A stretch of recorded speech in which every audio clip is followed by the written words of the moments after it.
Ang walang kapantay na martial god, unang yugto. Kabanata 2446, pagkakaiba sa pagitan ng mga magsasaka ng mga mataas na antas na saints. Kumislap ang mga mata ni Kyong Fan at sinabi niya, "Tara na at batiin ang pinakamataas na magsasaka na iyon." Sabi ni Kyong Fan, lumipad palayo.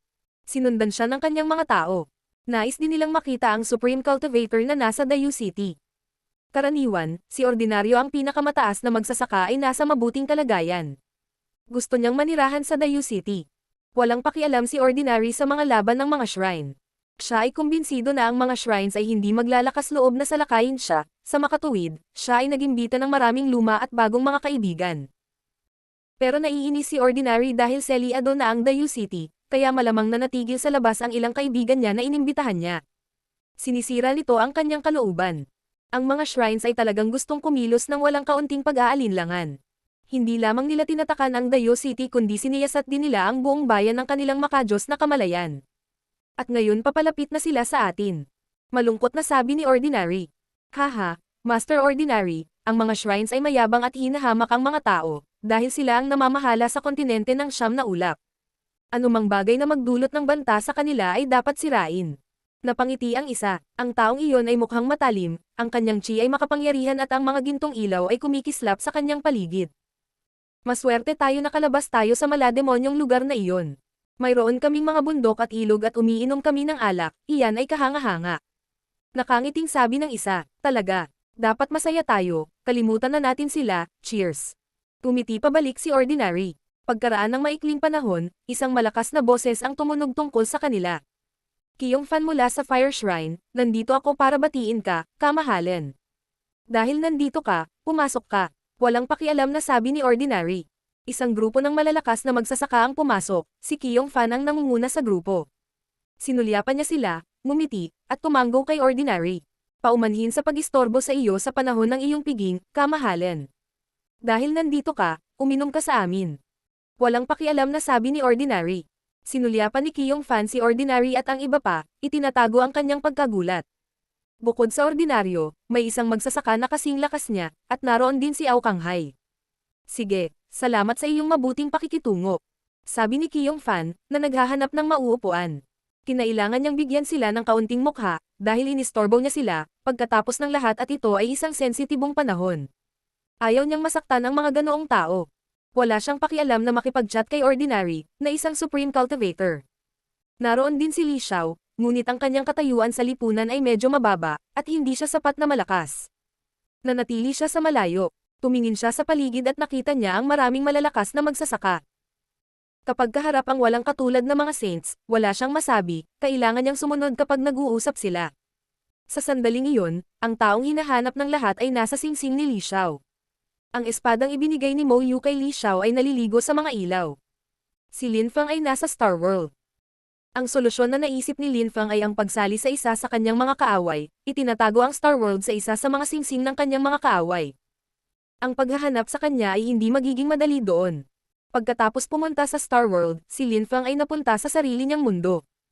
Lumipas ang maraming taon, perpekto na ang mundo ng kanyang kaluluwa. Mayroong lahat ng uri ng enerhiya sa lahat ng dako. Mayroong maraming mga bansa at imperyo, hindi lamang ang imperyo ng Zuyu, at parami ng parami ang mga magsasaka. Mayroong maraming mga lugar upang magsanay, at upang maging mas malakas. At ilang dekada na lang ang lumipas. Kung lumipas ang daan-daan o libu-libong taon, magiging mas mabuti pa ito. Nakapagtakda na si Lin Feng ng ilang panuntunan sa Zuyu, hindi niya pinahintulutan ang mga tao na pumatay ng iba sa sentro ng lungsod dahil gusto niyang dumami ang mga tao. Si Lin Feng ay nasa langit, upang maging isang mataas na antas na saint, kailangan niyang gumawa ng isang uri ng orihinal na lakas upang maabot ang pinakamataas na antas. Kahit na nasa God level na siya, kailangan din niyang gawin iyon at ngayon ay iniisip niya kung anong lakas ang dapat niyang pag-aralan para maabot nito ang pinakamataas na antas. Gold, kahoy, apoy, tubig, lupa, hangin, walang laman na espasyo, kamatayan. Naiintindihan ko ang anumang uri ng orihinal na lakas. At mas naiintindihan ko sila sa mundo ng aking espiritu. Gayunpaman, paano gawin ang orihinal na lakas na maabot ang pinakamataas na antas? Bulong ni Lin Feng. Lahat ng uri ng orihinal na lakas ay lumulutang sa paligid niya sa sandaling iyon. Ang iba't ibang uri ng orihinal na lakas ay lahat ay may mga tiyak na kahinaan. Paano ko mauunawaan ang orihinal na lakas ng Diyos? Bulong ni Linfang. Siguro kailangan niyang maranasan ang mga bagay sa pisikal para maintindihan. Nang maisip niya iyon, umalis siya sa sarili niyang mundo at bumalik sa Star World. Lumitaw sa kanyang harapan ang siyam na mataas na antas na mga saints. Hindi pa talaga siya nakipaglaban sa isang mataas na antas ng saint, gusto niyang makita kung ano ang nararamdaman nito ngayon. Gusto niyang makita kung paano naiiba ang kanilang orihinal na lakas sa kanya. Ano ang pagkakaiba sa pagitan ng mataas na antas ng mga saints at mababang antas ng mga saints? Lahat, gusto kong makita ang pagkakaiba ng mataas na antas ng lakas ng mga saints at ng mababang antas ng mga saints. Maaari mo ba akong tulungan? Tanong ni Linfang sa mga saints. Lumitaw ang matandang ox sa tabi niya at sinabing, para tulungan si Linfang.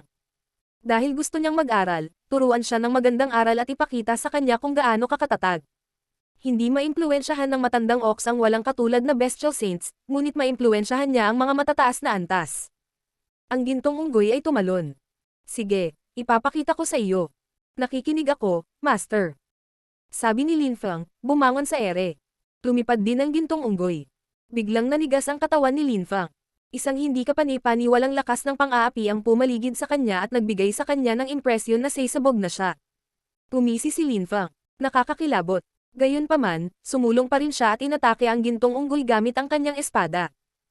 Ngunit sa sandaling iyon, bukod sa mapang-apang lakas, pinalibutan siya ng mabigat na lakas at pinipigilan siyang sumulong. Iyon ay, napansin ni Linfang kung gaano katakataka ang pagkakaiba niya at ng unggoy. Namangha siya. Naglabas siya ng mabilis na lakas, at gumalaw na parang hangin patungo sa unggoy habang naglalabas ng lakas ng espada. Tumama ang espada sa balat ng unggoy na kasing kapal ng sandata ng lupa. Hindi ito makalusot. Kasabay nito, itinaas ng unggoy ang kanyang kamay at inilipat ito patungo kay Linfang. Ramdam ni Linfang kung gaano kahirap ang mabigat na lakas. Ito ay lubhang lumalaban, masyadong. Binilisan niya ang pagungol sa sakit, pakiramdam niya ay sasabog na ang mga organ niya habang umuubo siya ng dugo. Huminga ng malalim si Linfang, mukhang nagtataka siya. Siya ay isang mababang antas na saint at napakadali niyang matatalo ang mga ito. Hindi niya akalain na ang pagkakaiba sa pagitan ng mababang antas ng mga saints at matataas na antas ng mga saints ay magiging hindi kapani-paniwala. Kaya, naramdaman mo ba ito? Ganyan kalakas ang orihinal na lakas ng lupa. Lakas ng pang-api, lakas ng bigat, lakas ng makapal, lakas ng depensa, lahat ng uri ng lakas ay orihinal na lakas ng lupa. At ang mga gintong unggoy ay hindi lamang kumokontrol sa lakas ng lupa. Kahit ang mga saints na matataas ay parang mga insekto sa kanyang harapan. Sabi ni Old Ox, mas malaki ba ang pagkakaiba sa pagitan ng mataas na antas ng mga saints at ng iba pang mataas na antas ng mga saints kaysa sa pagkakaiba ng mababang antas at mataas na antas ng mga saints? Tanong ni Linfang kay Old Ox. Siyempre, depende rin sa kung anong lakas ang kinokontrol mo. Ngayon isipin kung ang isang magsasaka ay may isang orihinal na lakas sa pinakamataas na antas at isa pa ay may dalawang orihinal na lakas sa pinakamataas na antas. Alin ang may kalamangan? Sa mga high-level na bestial saints sa harap mo, ang ilan sa kanila ay gumagamit din ng kombinasyon ng mga orihinal na lakas, ngunit dahil ang mga ganitong uri ng orihinal na lakas ay hindi naaayon sa pamantayan upang maging isang walang katulad na saint, sila ay mataas pa rin ang antas ng bestial saints. Kaya ngayon, sa iyong opinyon, sino ang mas malakas? Isang taong kumokontrol sa dalawang uri ng orihinal na lakas, o isang taong gumagamit ng pagsasanib ng dalawang orihinal na lakas? Sabi ni Old Ox kay Linfang. Hindi nakaimik si Linfang. Siyempre, ang mga pagsasanib ng orihinal na lakas ay malamang na mas malakas. Upang gawing fuse ang orihinal na mga kalakasan, kailangan talagang maunawaan ng isang cultivator ang mga ito, na nangangahulugang mas malakas sila kaysa sa iba na nakakaunawa lang ng dalawang uri. Ang isang mataas na antas na saint ay maaaring 10 beses, o kahit 100 beses na mas malakas kaysa sa isa pang mataas na antas na saint. Ang isang talagang malakas na high-level na saint ay madaling makapatay ng ibang high-level na saints, kaya niyang talunin ang daan-daan sa kanila ng mag-isa at sabay-sabay. Tumiti ang Old Ox kay Linfang. Nagulat si Linfang. Nakikita ko, kaya ang siyam na mataas na antas na mga saints ay tumanggap na lumaban sa akin kapag ako ay naging isang mataas na antas na saint. Ngayon mo lang naintindihan. Casual na tanong ng Old Ox. Ang siyam na matataas na antas na bestial saint ay tumingin kay Linfang, na tila naaaliw. Inaasahan nila na si Linfang ay mabilis na maging isang mataas na antas na saint, at pagkatapos ay tuturuan nila siya ng magandang aral. Ang walang kapantay na martial god, unang yugto.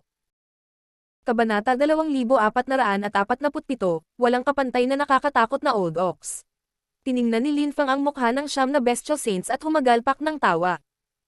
Dahil gusto talaga nila siyang maging isang mataas na antas na saint para turuan siya ng magandang aral, mabuti, tiyak na sinusubukan niyang maging isa.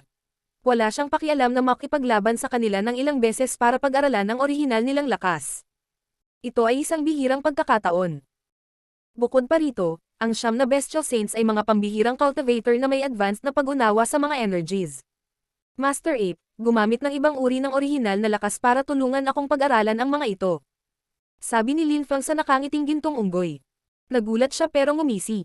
Hindi natatakot ang batang iyon, nagustuhan niya iyon. Gamitin mo ang buong lakas mo para salakayin ako.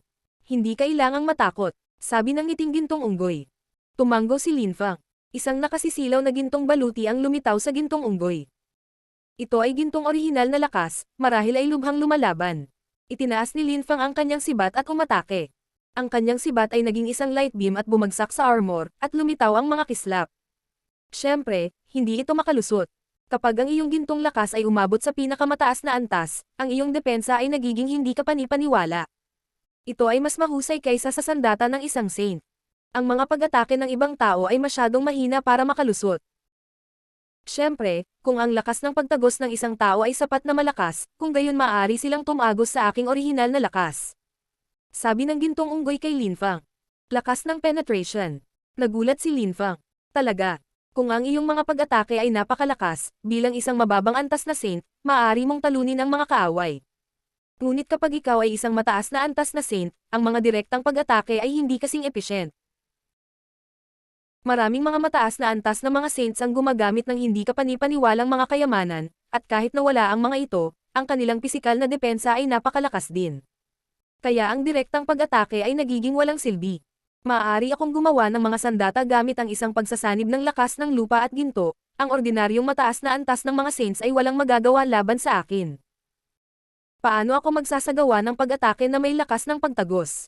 Tanong ni Lin Fang. Maraming uri ng orihinal na lakas ang naglalaman ng lakas ng pagtagos.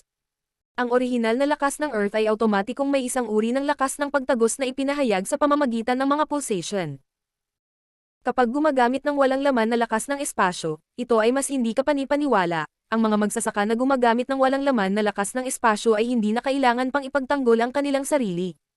Sabi ng gintong unggoy. Isang baluti ang biglang lumitaw sa katawan ni Lin Fang. Ginawa ito ng gintong unggoy para sa kanya. Maramdaman mo ang lakas ng pagtagos ng aking lupa sa orihinal na lakas. Matiig ang sabi ng gintong unggoy. Inilagay niya ang kanyang kamay sa armor ni Lin Fang. Naramdaman ni Lin Fang ang isang lakas na bumabalot sa kanyang katawan, na pumipintig sa lakas. Gumamit ng higit na puwersa ang unggoy, at napaungol si Lin Fang sa sakit. Kung gusto ng unggoy, madali niyang sirain ang mga laman loob ni Lin Fang. Naramdaman mo ba iyon? Iyan ang lakas ng lupa sa pinakamataas na antas. Kailangan mong mag-aral ng husto para maabot ng iyong orihinal na lakas ang kanilang pinakamataas na antas. Walang galang na sabi ng unggoy. Tumanggo si Lin Fang. Sa katunayan, kailangan niyang mag-aral ng marami.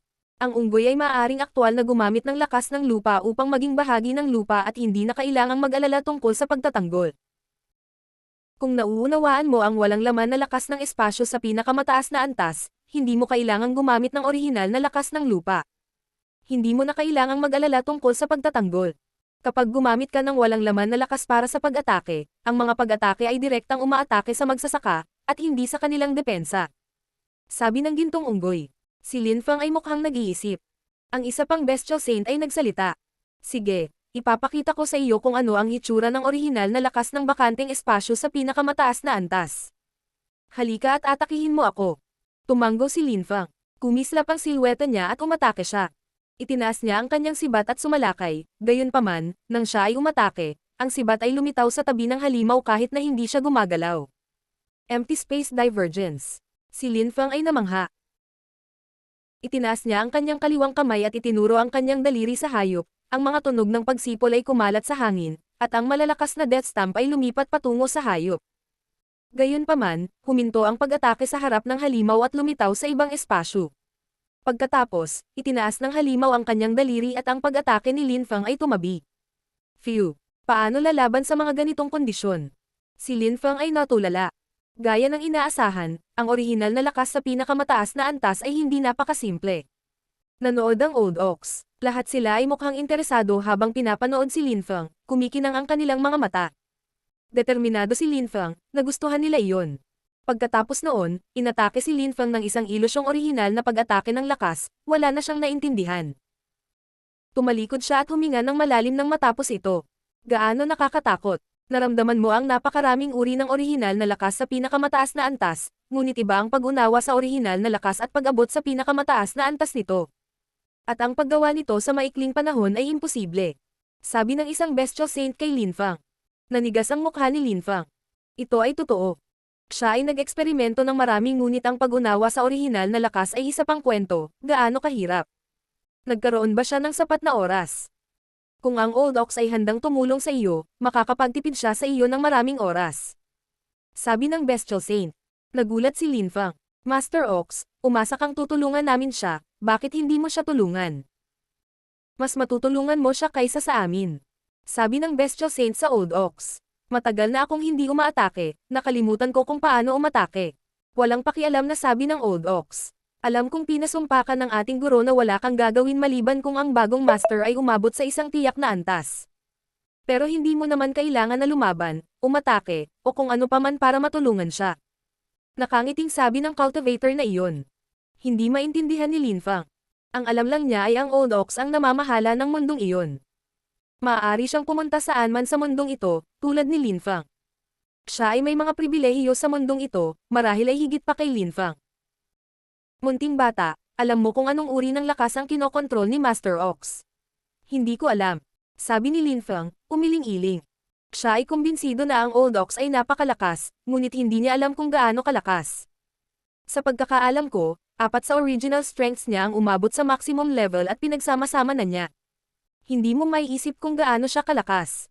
Nakangiting sabi ng bestial saint na iyon. Kumunat ang noo ni Lin Feng. Isang pagsasanib ng 4 na orihinal na lakas. Nakakakilabot. Kinokontrol pa niya ang mga espesyal na uri ng orihinal na lakas, dahil isa siyang walang katulad na saint. Alin? Ang pagsasanib ng mabagal at mabilis ay nagpapahintulot sa isang magsasaka na gawing mas mabagal o mas mabilis ang oras at mga bagay. Narinig mo na ba iyon? Nakangiting tanong ng bestial saint.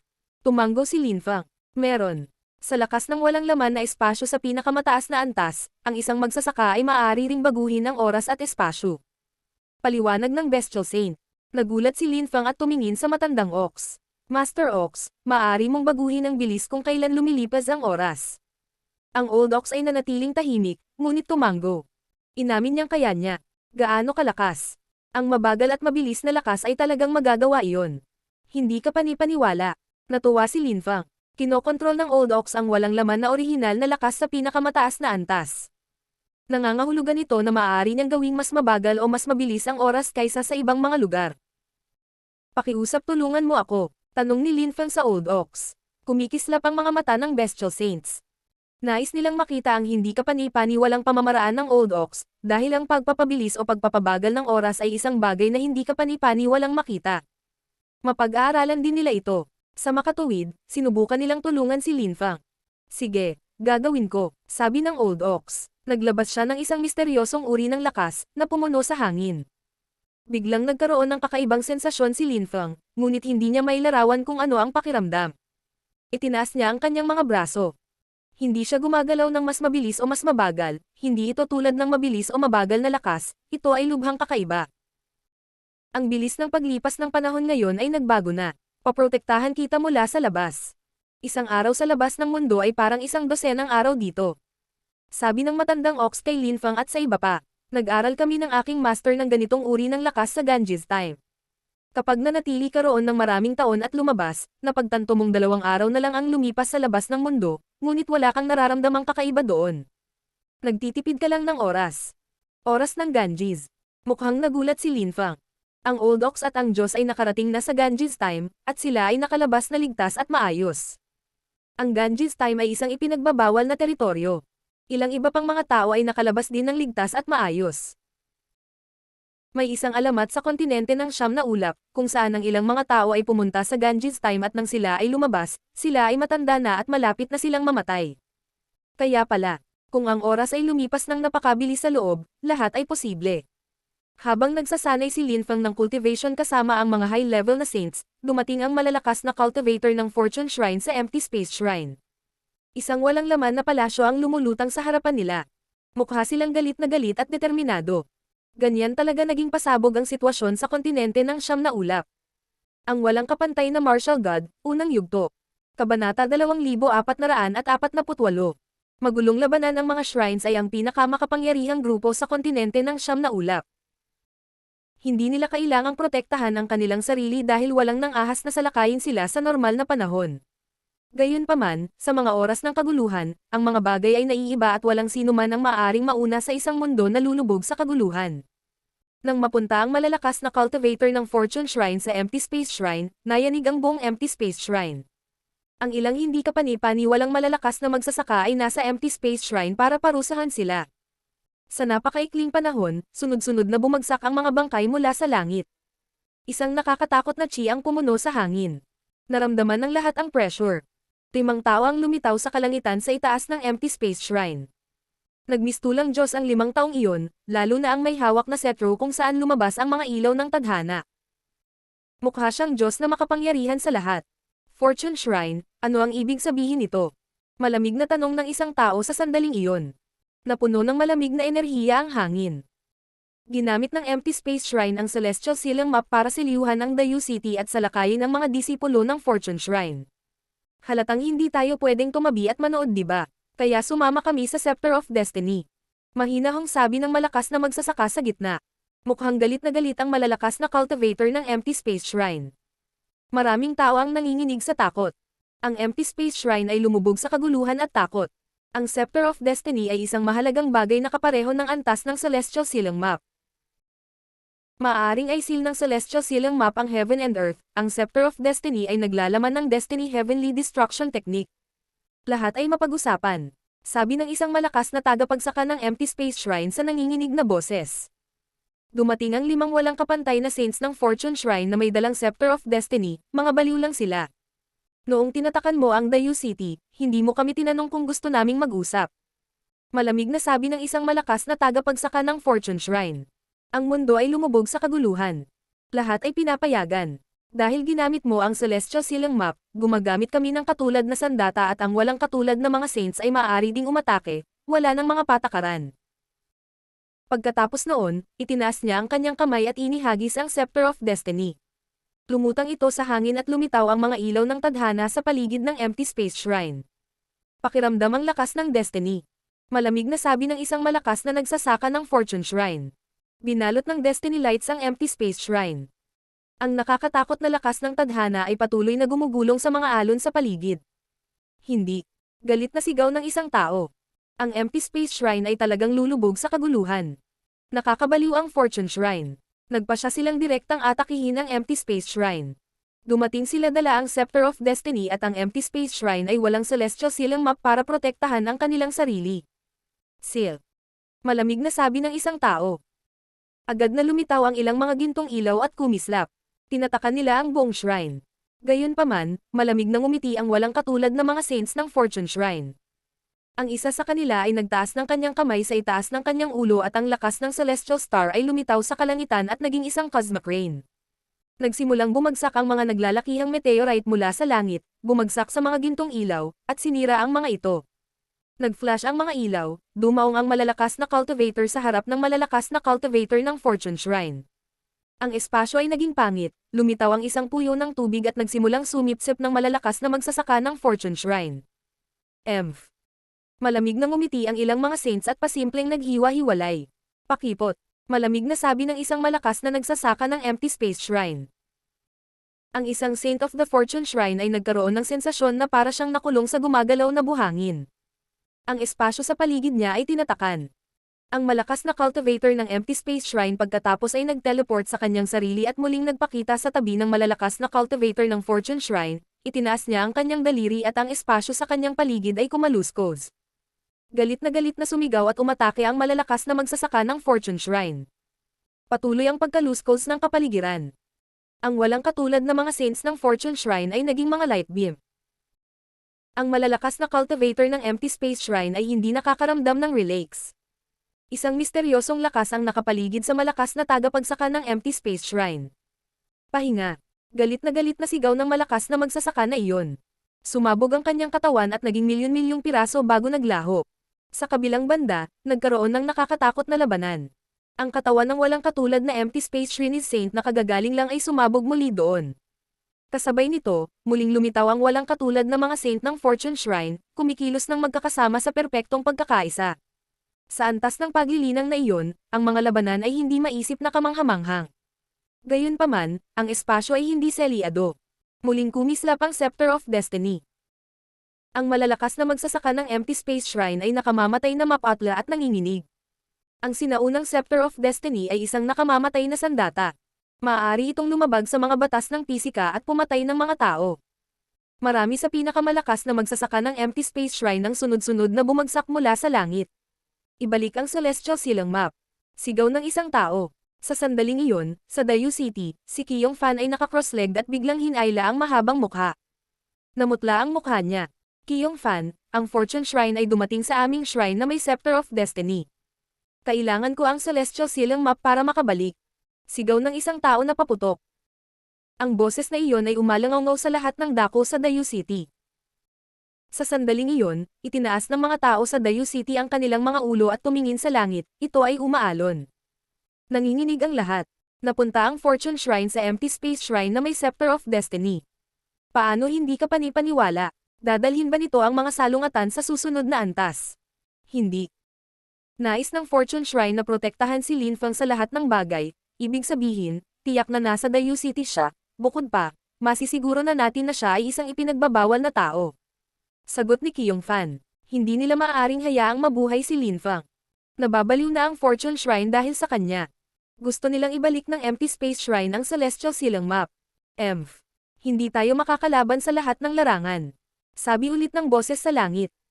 Dahil lahat tayo ay nagkasundo sa isang plano, mahal na mga kaibigan, lahat ng mga shrines ay dapat tumulong. Dahil ang Empty Space Shrine ay tumutulong sa Dayu City, ipadala ang iyong malalakas na cultivator sa Empty Space Shrine para tumulong. Ang Fortune Shrine ay walang magagawa kung ang lahat ng shrine ay nakapaligid sa kanila. Sabi ni Kiyong Fan. The Fire Shrine is really willing to help, so syempre pupunta ako dyan ngayon din. Kung hindi tumulong ang iba, susuko tayo kay Lin Feng. Si Kiyong Fan ay nawala at nakalimutan ang tungkol kay Lin Feng sa ngayon. Hanggat ang Celestial Silang Map ay nasa Dayu City, hindi makakatakas si Lin Feng. Kailangan muna nilang tulungan ang Empty Space Shrine. Ang Fortune Shrine ay hindi natatakot, at ang Fire Shrine, ang Empty Space Shrine, at marami pang ibang shrine ay nagtutulungan, ito ay masyadong mapanganib. Maraming tao ang kinilig. Kung magkapit kamay ang lahat ng shrines, hindi ba nila madaling sirain ang Fortune Shrine? Tumibok ang puso ng mga tao. Ang Empty Space Shrine ay nagpasya na gamitin ang Celestial Silang Map dahil kay Lin Feng, gusto nila siyang patayin sa lahat ng paraan. At ngayon ang Fortune Shrine ay direktang umatake sa Empty Space Shrine, dahil din kay Lin Feng. Sa sandaling iyon, lumitaw ang isang butas sa Celestial Silang Map at ang mga tao ay umalis dito, nawala sa larangan ng paningin ng lahat. Naunawaan ng lahat na iyon ay mga taong nagte-teleport sa Empty Space Shrine. Pagkatapos noon, muling nagsara ang Celestial Silang Map, at ang Dayu City ay muling nasil. Nagtataka ako kung ano ang nangyayari sa Empty Space Shrine. Bulong-bulungan ng maraming tao, na nakatingin sa malayo. Marahil ay nagkaroon ng nakakatakot na labanan na kasing tindi ng digmaan noong sinaunang panahon. Mula nang matapos ang digmaan noong unang panahon, hindi na muling nakipaglaban ang mga shrines. Ang mundo ay lumulubog sa gulo araw-araw. Bulong ng isang matandang lalaki sa Dayu City, na nakatingala sa langit. Si Li Xiao at ang iba ay namanghanang lumitaw sila sa kalangitan ng Empty Space Shrine. Pagkaalis ni Kiyong Fan, nakita na rin sila ni Ordinary. Naiinis sila dahil kahit miyembro sila ng shrines, kung wala si Kiyong Fan, hindi willing si Ordinary na i-host sila. Sa tabi ng Ordinary, sinabi ni Aokang-hai. Ang mundo ay lumubog sa kaguluhan dahil kay Lin Feng. Nagtataka ako kung gaano kalaki ang magiging labanan ng unang shrines. Huwag kang mag-alala, hindi mo maiisip kung gaano kakomplikado ang mga plano ng shrines. Sabi ni Ordinary, na nakangiti na parang naiintindihan niya ang mga bagay-bagay. Anong ibig mong sabihin? Tanong ni Aokang-hai. Gustong protektahan ng Fortune Shrine ang cultivator na iyon na tinatawag na Lin Feng kaya pumunta sila sa Empty Space Shrine, at tiyak na marami silang napatay na malalakas na cultivator doon, ngunit walang kapantay na saint ang mamamatay. Ang labanang iyon ay hindi isang mapagpasyang labanan, ang tanging layunin nito ay inisin ang Empty Space Shrine. Pagkadating ng iba, aalis na ang Fortune Shrine. Talaga bang iniisip mo na ang Fortune Shrine ay magkakaroon ng panganib na masira? At sa tingin mo ba ay magsasapanganib ang ibang mga shrines na subukang patayin ang walang katulad na mga saints ng Fortune Shrine? Nakangiti si Ordinary. Isa siyang walang katulad na saint kaya naunawaan niya na para mapatay ng isang shrine ang isang walang katulad na saint, kailangan nilang gumawa ng matinding pagsisikap, at kailangan din nilang magdusa ng hindi kapani-paniwalang pagkalugi. Guro, malayo ka talaga, ngunit kung may kapangyarihang patayin ang walang katulad na mga saints na iyon at masira ang balanse, gagawin nila ito. Sabi ni Ao Kanghai. Kilala ko si Linfang, mabait siyang tao. Malamang may forbidden body siya. Iniisip ko kung mabubuhay pa siya. Nakakatuwa, may kilala din akong batang lalaki na tinatawag na Linfang. Tumiti si Ordinary. Ngunit ang pagsira sa balanse ay mas madaling sabihin kaysa gawin. Ang lahat ng shrines ay may mahahalagang bagay tulad ng Celestial Silang Map. Oo, ang mga bagay na iyon ay ang mga ultimate trump card ng shrines. Sang-ayon ni Ao Kanghai. Tumiti si Ordinary at hindi na nagsalita pa, itinaas na lang niya ang baso ng alak. Na-curious siya na makita kung paano mag-evolve ang mundo sa panahong ito ng kaguluhan. Ang walang kapantay na martial god, unang yugto. Kabanata 2449, natuklasan. Ang Dayu City ay nabuklod ng ilang araw. Ang mga lokal na tao ay hindi dumaan sa masasayang panahon, walang sino man ang makahuhula kung paano mag-evolve ang sitwasyon. Kasabay nito, sina Mo Yu, Hao Qinglin, at ang iba pa ay natigil din sa Dayu City. Sila ay labis na nag-aalala na ang kanilang mga puso ay patuloy na nag-aalab. Wala silang balita mula kay Linfang, at wala rin silang balita tungkol sa labanan ng shrines. Hindi nila alam kung saan pupunta para maging ligtas. Ngunit ang Fortune Shrine ay pumunta sa Empty Space Shrine para pumatay ng mga tao para protektahan si Linfang. Napakagaling. Ang kontinente ng Siyam na Ulap ay hindi gaanong masigla mula noong sinaunang digmaan. Lumipas ang oras. Lumitaw ang mga ilaw sa Celestial Silang Map. Ilang tao ang bumaba mula sa langit at dumaong sa Dayu City. Ang mga tao ay namangha, ang alyansa ng mga shrines ay bumalik kaagad. Paano natapos ang labanan ng mga shrine? Ordinaryong ang pinakamataas na magsasaka ay kasama pa rin ng kanyang mga bisita. Nais niyang manirahan sa Dayu City, at nag-recruit ng ilang disipulo. Kaya naman nag-imbita rin siya ng ilang kaibigan. Hindi ito nakakagulat. Bumalik na sila. Kanghai, paano sa palagay mo natapos ang labanan? Nakangiting tanong ni Ordinary. Ang Empty Space Shrine ay nawala ng maraming malalakas na cultivator, kabilang ang ilang mataas na antas na mga saints. Ang Fortune Shrine ay nagpunta doon, at marahil ay hindi umalis na walang dala. Sagot ni Ao Kanghai. Tungkol sa alyansa, sa palagay ko ay hindi nila gagamit ng mahahalagang bagay tulad ng Celestial Silang Map, ngunit sa palagay ko ay pupunta sila sa Fortune Shrine. Kumbinsido ako na lahat ng uri ng shrine ay naghihintay sa labas ng Fortune Shrine kahit ngayon pa lang. Ang ibig mong sabihin ay hindi sila papayag na lumabas ang mga tao ng Fortune Shrine. Nakangiting sabi ni Ordinary. Talaga. Dapat ay nagpadala sila ng ilang walang katulad na mga saints upang manatili sa labas ng Fortune Shrine para hindi na sila abalahin muli ng Fortune Shrine habang sinusubukan nilang patayin si Linfang. Para sa kanila, ang pagpatay kay Linfang ay ang pinakamahusay na paraan para makaganti sila. Talaga. Pero, bukod doon, gusto ng ibang shrine na patayin si Linfang at saka, umaasa silang lalalim ang tensyon sa pagitan ng Fire Shrine at Fortune Shrine. Walang pakialam na sabi ni Ordinary. Pareho silang humagalpak sa tawa. Si Kiyong Fan ay bumalik sa Dayu City. Bukod sa kanya, may isa pang walang katulad na saint sa Dayu City. Si Luyang mula sa Empty Space Shrine. Sa sandaling iyon, pareho silang nasa langit at siniyasat ang lungsod sa kanilang makadiyos na kamalayan. Gayunpaman, pagkatapos ng mahabang panahon, hindi pa rin nila mahanap si Linfang. Natulala sila. Katulad noong nakaraan at sa pagkakataong ito, walang pumihil sa akin na mag-inspeksyon sa anumang lugar. Sabi ni Kiyong Fan. Siguro mayroon siyang isang hindi kapani-paniwalang-walang laman na kayamanan sa espasyo na nagpapahintulot sa kanya na magtago ng mahusay. Kailangan nating bigyang pansin. Sabi ni Luyang. Siya ay isang saint ng walang laman na ilusyon sa espasyo, alam niya kung gaano pambihirang lakas ng kalawakan.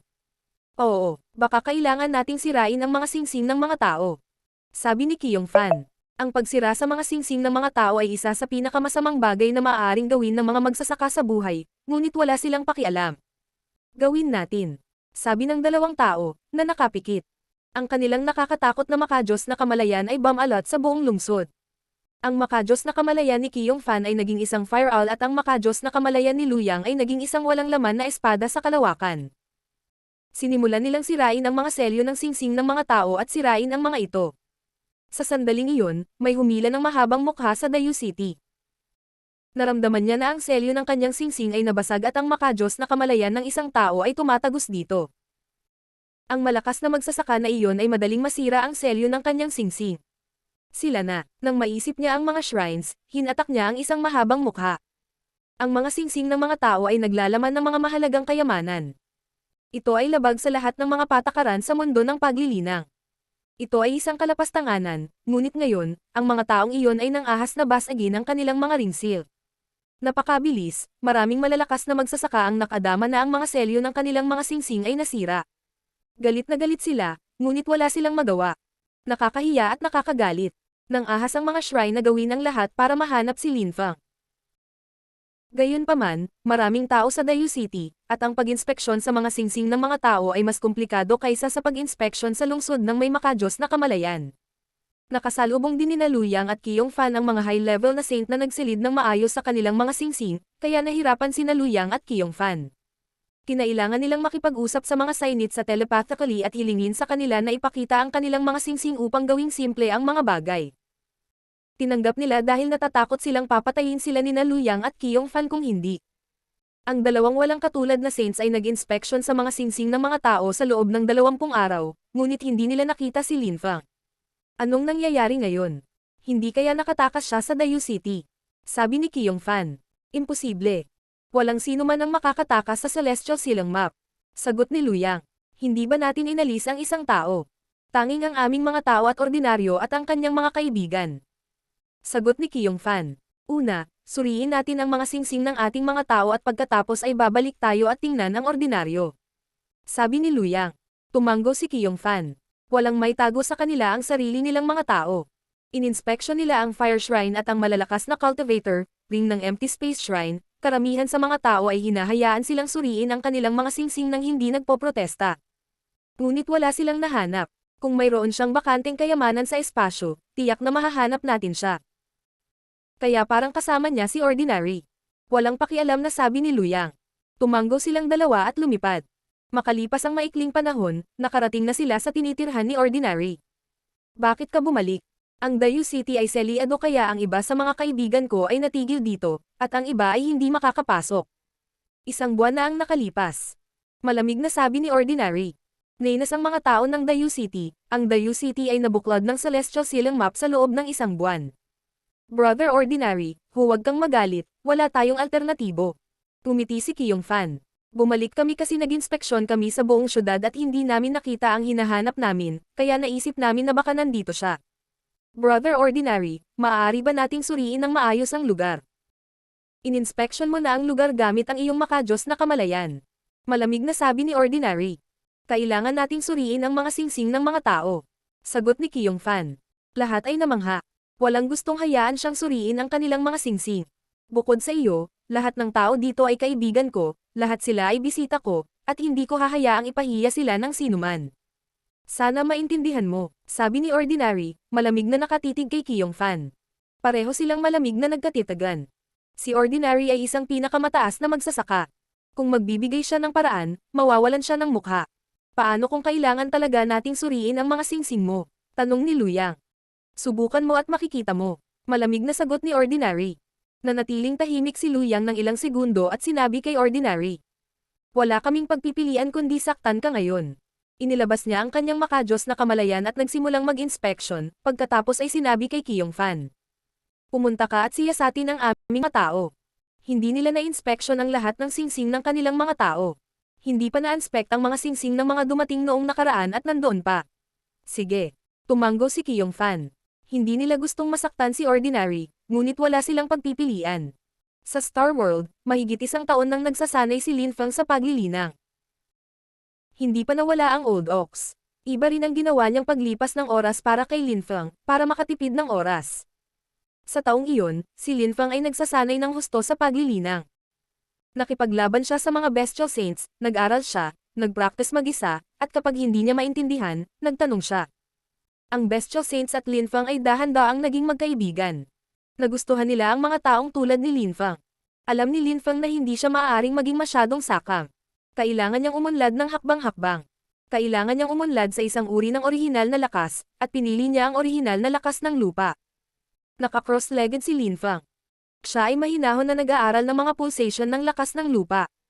Parang pusong may mga ugat at arterya, isang kakaibang sensasyon. Alam niya na siya ay gumawa ng maraming pag-unlad, ngunit hindi pa siya naging isang mataas na antas na saint. Sa pagkakataong iyon, napakunot ang noo ng Old Ox sa tabi niya. Naramdaman niyang may nag-iinspeksyon sa singsing at nanonood sa kanila. Ang walang kapantay na martial god, unang yugto. Kabanata 2450, mga saints ni Old Ox. Gaano katagal ang kailangan mo? Tanong ng Old Ox. Master Ox, malapit na akong matapos, kailangan ko lang ng kaunting oras. Sabi ni Linfang. Nararamdaman niya na may nangyayari. Hindi niya alam kung bakit Earth Strength ang napili niya, siguro dahil palagi siyang nakatayo sa lupa. Sige, bibigyan pa kita ng oras. Bilisan mo, sabi ng Old Ox. Naglabas siya ng nakakatakot na chi. Sa labas ng mundo, si Qiyong Fan ay nakatitig kay Li Xiao, ang kanyang mga mata ay kumikinang. Nagulat si Li Xiao. Alisin mo ang espadang iyan. Sabi ni Qiyong Fan kay Li Xiao. Mabilis na tumango si Li Xiao, at isang espada ang lumitaw sa kanyang harapan. Siya ay labis na kinabahan, nagtataka kung bakit nakatitig si Qiyong Fan sa espadang iyon. Saan mo nakuha? Malamig na tanong ni Qiyong Fan. Itinapon ito ng isang miyembro ng Fortune Shrine habang naglalaban kami, kinuha ko ito at wala na siya. Matapat na sabi ni Li Xiao. Hindi siya nang ahas na magsinungaling sa isang walang katulad na magsasaka. Tanga. Malamig na sabi ni Qiyong Fan. Galit na galit siya. Matagal na niyang hinahanap si Linfang at nakakagulat na nakuha siya ng isa sa kanyang mga tao. Hinubad niya ang espada at kumislap ang nakakasilaw na mga ilaw. Dumating din si Luyang at siniyasat ang espada. Kakaiba, dapat may nakatagong mundo sa loob. Hindi tayo makatingin sa loob, hindi ito gumagana. Sabi ni Qiyong Fan. Tingnan mo kung makakahanap ka ng solusyon, dalhin natin sa shrine. Kung nagtatago siya doon at dadalhin natin ito sa shrine, hindi siya makakatakas. Malamig na sabi ni Luyang. Sa sandaling iyon, si Linfang ay nasa mundo ng kanyang espiritu. Nakapikit ang mga mata niya at napaupo sa langit. Naisip niya ang isang walang laman na mundo na may lupa lamang. Nararamdaman niya ang bawat pulgada ng lupa ng buong mundo. Nararamdaman niya ang mga pintig ng mga ugat ng lupa. Nakiisa siya sa mundo. Sa sarili kong mundo, mas tumpak kong nararamdaman ang mga bagay-bagay. Kapag ginawa ko ang aking sariling layunin ng Diyos na pinagsama sa lakas ng lupa, gumagana ito. Sa sarili kong mundo, ang lakas ng aking lupa ay umabot na sa pinakamataas na antas, ngunit tila hindi ako nakalusot, naisip ni Linfang, na binuksan ang kanyang mga mata. Nakaramdam siya ng inis. Sa huli, parang nasa God level pa rin siya, wala pa rin siyang normal na cultivation level tulad ng dati, kaya hindi siya maaaring maging isang high level na saint. Ngunit ang aking orihinal na lakas ay umabot na sa pinakamataas na antas, kaya ako ay katulad ng iba pang mataas na antas na saints, naisip ni Linfang. Isang pader ang lumitaw sa kanyang harapan, siya mismo ang gumawa nito. Hindi lamang niya magagamit ang orihinal na lakas upang lumaban, maaari rin siyang lumikha ng mga tamang bagay. Salamat sa lakas ng aking Diyos, kahit na ang iba ko pang mga uri ng orihinal na lakas ay hindi pa umabot sa pinakamataas na antas, maaari ko pa rin gawing ibang uri ng lakas ang aking orihinal na lakas sa lupa.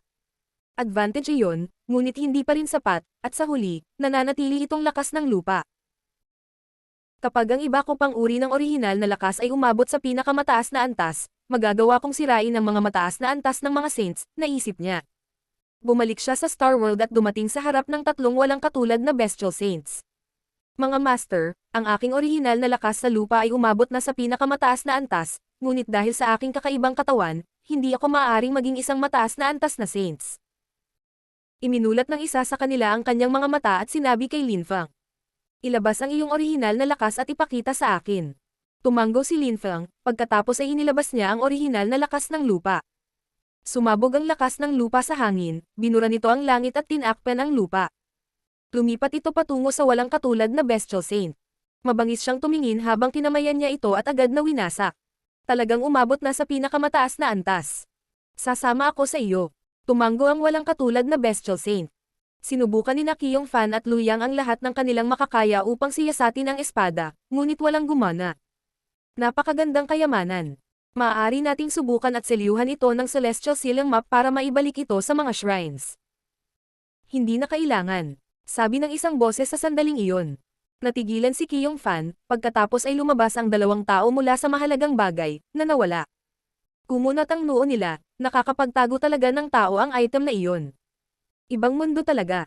Namutla ang mukha ni Li Xiao. Si Lin Fang ay talagang nagtatago sa mahalagang bagay. Siya ay ginamit ni Lin Fang.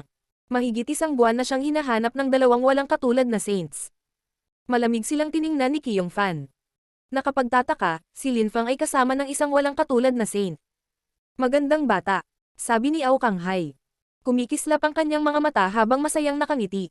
Si Lin Fang talaga. Si ordinaryong ang pinakamataas na magsasaka at ang walang kapantay na mga magsasaka sa tabi niya ay nakilalang lahat si Lin Fang, pati na rin ang Bestial Saint sa tabi niya. Isa ito sa tatlong walang katulad na Bestial Saints ng Star World. Noong sila ay nasa Star World, ang pakikipaglaban sa tatlong halimaw na iyon ay bahagi ng kanilang pagsusulit. Talagang mataas ang tingin mo sa akin. Sabi ni Lin Fang, nakangiti kina Kiyong Fan at Luyang. Siya ay pribadong namangha. Dalawang walang katulad na saints para lang sa kanya.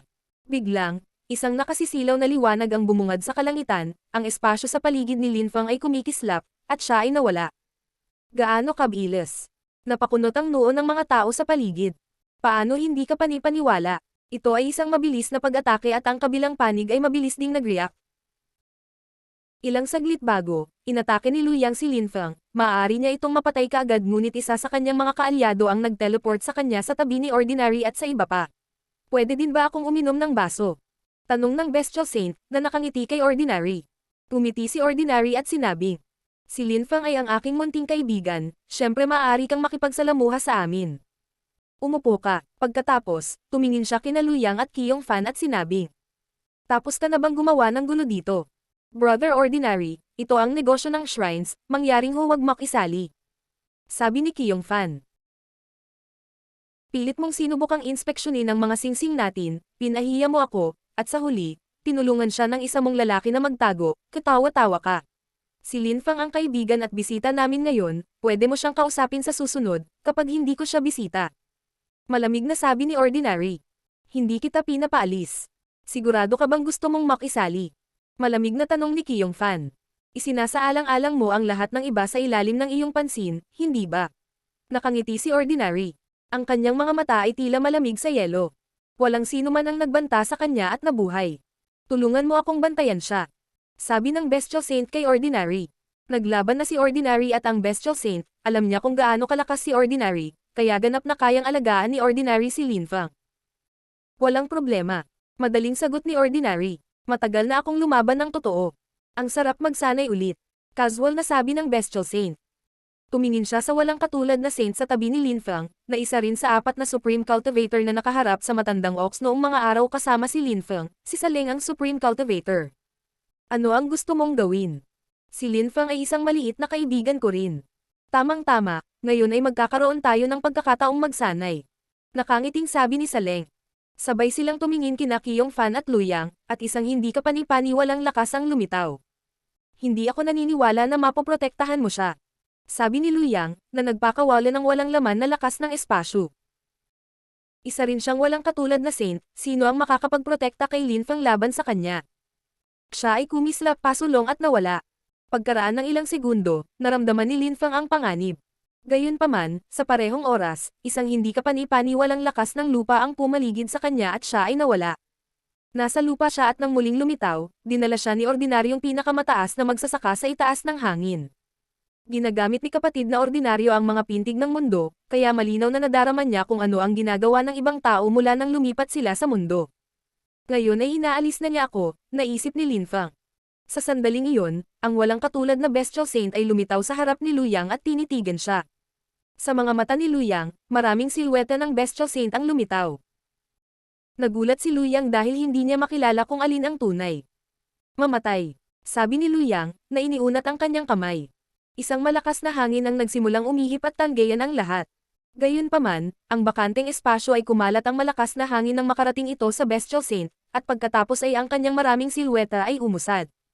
Ito ay isang ilusyon, isang tunay na ilusyon. Kahit na walang laman ang lakas ng espasyo ay nahuli sa ilusyon. Bulong ni Ordinary nang makita iyon. Namangha siya. Nagsimula na ring lumaban si Saleng laban kay Kiyong Fan. Tumingin si Lin Feng kay Ordinary at bumulong. Maraming salamat, kapatid. Wala lang talaga. Konting effort lang. Noon, pagdating namin sa harap ng Old Ox, 4 na kami sa pinakamalakas na magsasaka. Madali nating matatalo ang walang katulad na mga saints ng mga shrines. Sa Leng ay kinokontrol ang isang pagsasanib ng Dark Light Strength, isa siyang totoong mamamatay tao. Nakangiting sabi ni Ordinary. Ngunit kailangan din nating mag-ingat kapag inaatake kanila ng biglaan, dahil hindi ka makakalaban sa kanila. Talaga. Sabi ni Lin Feng, tumango. Tumingin siya sa mga miyembro ng shrines at sinabi.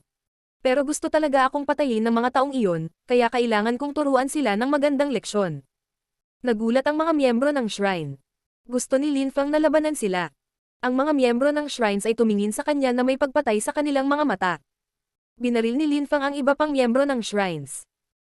Kaagad, ilang tao ang naglabas ng nakamamatay na enerhiya, ito ay isang pagkakataon upang patayin si Lin Feng. Isang kakilakilabot na walang laman na lakas ang gumalaw patungo sa kanila. Malamig silang ngumiti. Gusto niyang salakayin sila ng napakahinang walang laman na lakas ng espasyo. Biglang, ang walang laman na lakas ng espasyo ay naging isang hindi kapanipaniwalang lakas ng lupa at nagsimulang ilibing sila. Kasabay nito, lumingon si Lin Feng kay Li Xiao. Nakatitig si Li Xiao kay Lin Feng. Gusto niyang mabawi ang nawala niyang mukha. Huminto si Lin Feng sa harap niya at tinuro siya ng daliri. Malamig na umungol si Li Xiao. Naglabas siya ng bakanteng espasyong lakas para palibutan ang kanyang katawan. Gayunpaman, ang daliri ni Lin Feng ay tumusok at ang mga organo ni Li Xiao ay biglang nasugatan ng husto. Namutla ang mukha niya. Inilagay ni Lin Feng ang kanyang kamay sa Golden Empty Space Strength, ang kanyang health finger ay tumagos sa katawan ni Li Xiao at sinira siya.